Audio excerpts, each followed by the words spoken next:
मंत्री महोदय जी, मैं Suman Rani, TGT social science, DAV police public school Panipat से।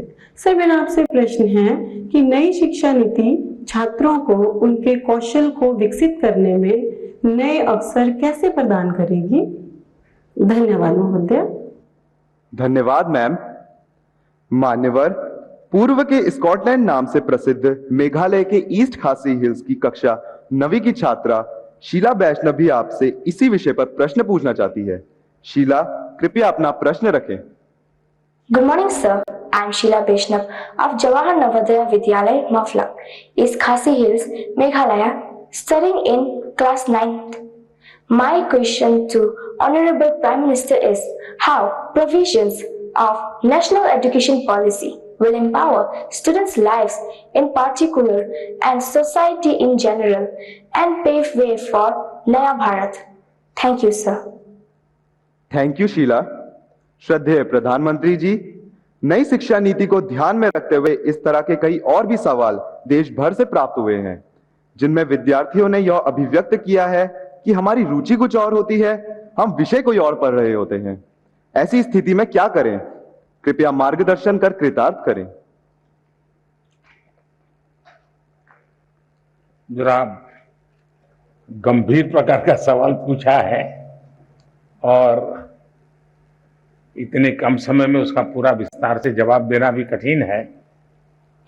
पहली बात तो है, ये न्यू एजुकेशन पॉलिसी के बजाय हम ये कहें ये नेशनल एजुकेशन पॉलिसी है, एनईपी। कुछ लोग एन को न्यू कहते हैं, एक्चुअली ये नेशनल एजुकेशन पॉलिसी है।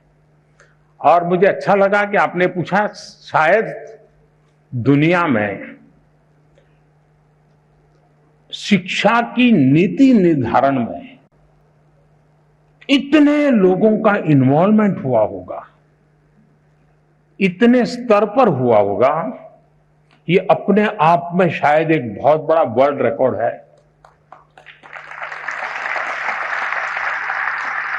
2014 से जब मुझसे इस कार्य के लिए आप सबने पसंद किया, तो शुरुआत से इस काम पर हम लगे थे। करीब 6-7 साल तक बहुत ब्रेनस्टॉर्मिंग हुआ, हर स्तर पर हुआ। गांव के शिक्षकों के बीच हुआ, गांव के स्टूडेंट्स के बीच हुआ, शहर के शिक्षकों के बीच हुआ, शहर के स्टूडेंट्स के बीच हुआ। बॉयज स्टूडेंट्स ने कहा, गर्ल्स स्टूडेंट्स ने कहा, दूर सुदूर पहाड़ों में, जंगलों में, यानी एक प्रकार से हिंदुस्तान के हर कोने में सालों तक इस विषय पर ब्रेनस्टॉर्मिंग हुआ।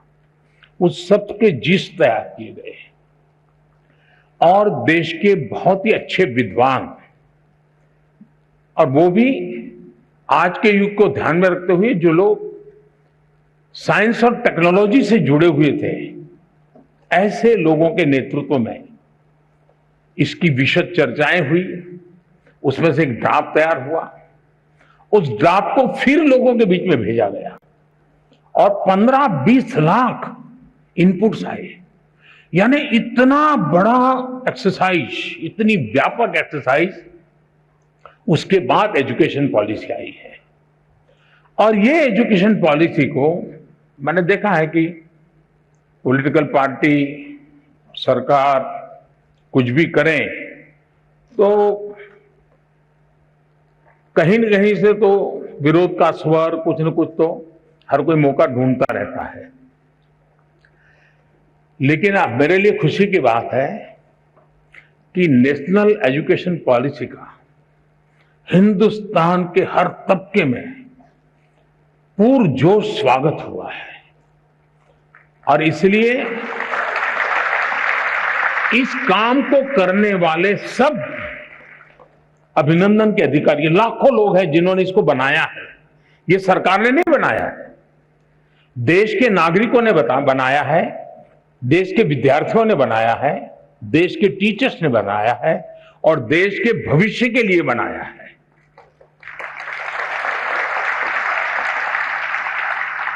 अब एक छोटा सा विषय, पहले हमारे यहां खेलकूद एक एक्स्ट्रा एक्टिविटी माना जाता था।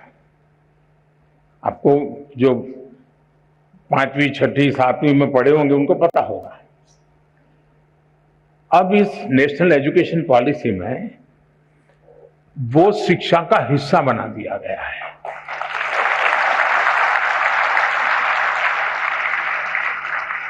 यानी खेलकूद, खेलना खिलने के लिए बहुत अनिवार्य होता है। बिना खेले कोई खिल नहीं सकता। अगर आप खिलना चाहते हैं, खुलना चाहते हैं, तो खेल जीवन में बहुत जरूरी है।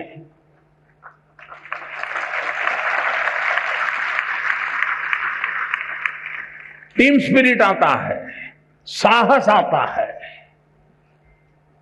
अपने प्रतिस्पर्धी को समझने की ताकत आती है। ये सारी किताबों में से जो सीखते हैं, खेल के मैदान में आसानी से सीख सकते हैं।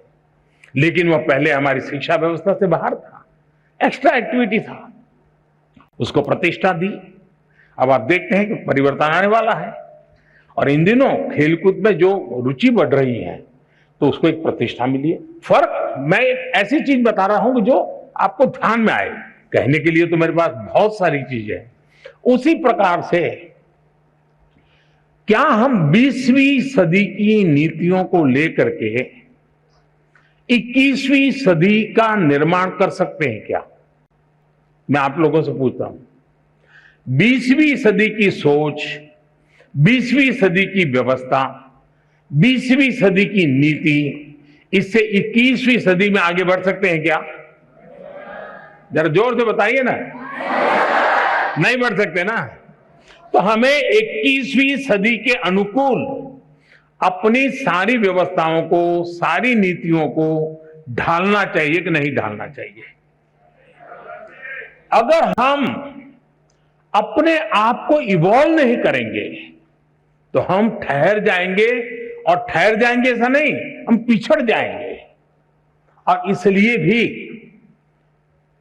वैसे बीच में समय जितना जाना चाहिए था उससे ज्यादा चला गया, उससे देश का नुकसान हुआ है।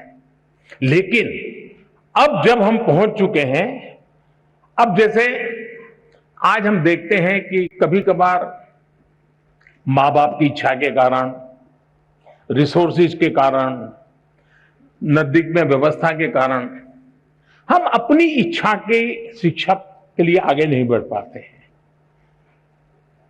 और सब प्रेशर के कारण और प्रतिष्ठा के कारण एक ढर्रे पर चले गए, हाँ नहीं नहीं डॉक्टर बनना है। लेकिन हमारा जो इंस्टिंक्ट है कुछ और है।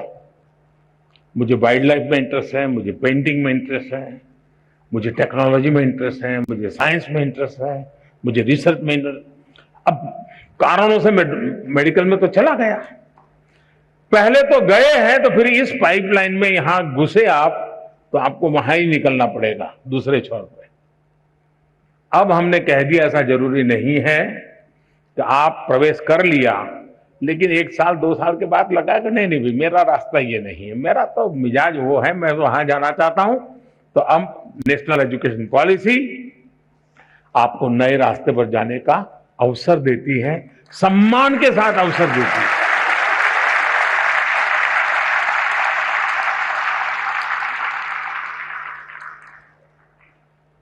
आज हम जानते हैं पूरी दुनिया में स्किल का महात्म्य बहुत बढ़ गया है। सिर्फ शिक्षा, सिर्फ ज्ञान का भंडार ये इनफ नहीं है, हुनर भी होना चाहिए, स्किल होनी चाहिए।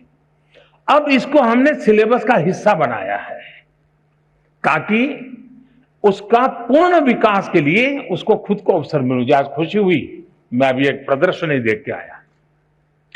नेशनल एजुकेशन पॉलिसी का क्या रिफ्लेक्शन होता है वो छोटे से रूप में आज शिक्षा विभाग के लोगों ने रखा था। मैं शिक्षा विभाग को बधाई देता हूं, यानी बहुत ही प्रभावित था।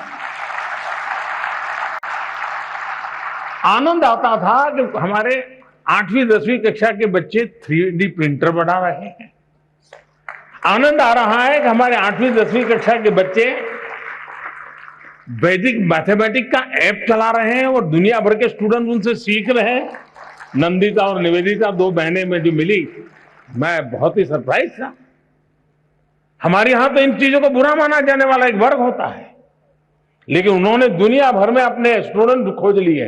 वे खुद स्टूडेंट रहे लेकिन गुरु बन गए। अब देखिए उन्होंने टेक्नोलॉजी का भरपूर उपयोग किया है। टेक्नोलॉजी से वो डरे नहीं है, टेक्नोलॉजी का उपयोग किया है। उसी प्रकार से मैंने देखा कुछ स्कल्पचर्स बनाए हुए हैं, कुछ अच्छे पेंटिंग बनाए, और इतना ही नहीं, उसमें विजन था। ऐसे ही करने के लिए नहीं किया गया, मैं उस विजन को अनुभव करता था। इसका मतलब हुआ कि नेशनल एजुकेशन पॉलिसी व्यक्तित्व के विकास के लिए बहुत सारे अवसर दे रही है।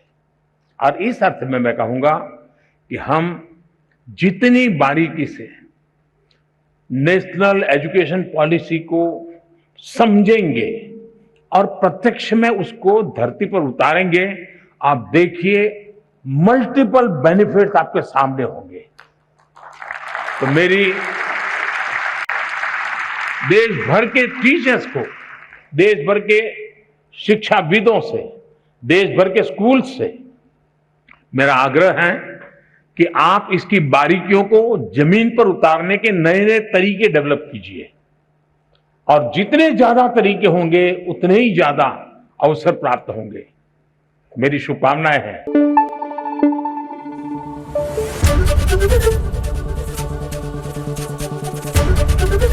एबीपी न्यूज आपको रखे आगे।